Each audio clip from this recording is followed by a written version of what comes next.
Қайырлы күн 5-ші сынып оқушылары. Бұл видеода қазір сендерге Google формада жіберілген БЖБ тапсырмаларын қалай орындаймыз, қалай дұрыстап белгілеу керекпіз, соны түсіндіретін боламын. Балалар, сендерге сілтеме жіберемін БЖБ тапсырмаларына. Сол сілтемені ашқан кезде міне сендерде осындай бет ашылады, яғни тапсырмалар ашылады. Ескертуді жақсылап оқимыз, балалар. Ескертуде айтылған, жазылған уақыттан кешіктірмей, сол уақыт аралығында тапсырманы орындап жіберу керекпіз. Өйткені міне жазылғанындай, одан кейін, уақыттан кейін жіберілген тапсырмалар, яғни жауаптарын нөлге айналып кетеді. Жалпы БЖБ тапсырмасы 4 сұрақтан 10 балдан тұрады. Бірінші аты жөндеріңді толық жазамыз, балалар. Бірінші сұраққа көшеміз. Мұнда байланыс арнасы туралы жазылған, яғни байланыс арнасының түрлерін өттіге, балалар, біз. Сол түрлеріне мынау берілген нұсқалардың қайсысы жатады? Назар аударамыз, мұнда бір ғана емес, балалар, 2 немесе 3 дұрыс жауабы бар. Оны өздерің табасындар, соны сәйкесінше белгілейсіңдер. Бұл сұраққа 3 балл беріледі. Әр сұрақтың жанында қанша балл берілетіні жазылған. Екінші сұрақ.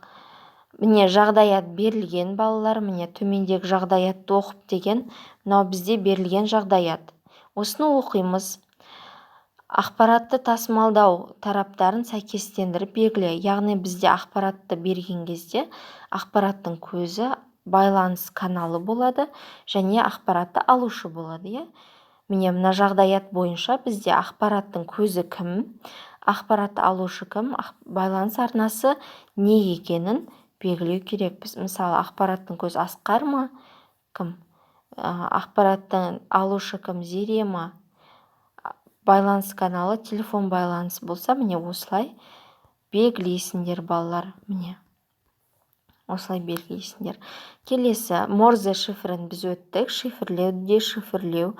Сол бойынша міне family сөзін бірінші шифрлеп аласыңдар. Кілт 2, балалар, назар аударамыз.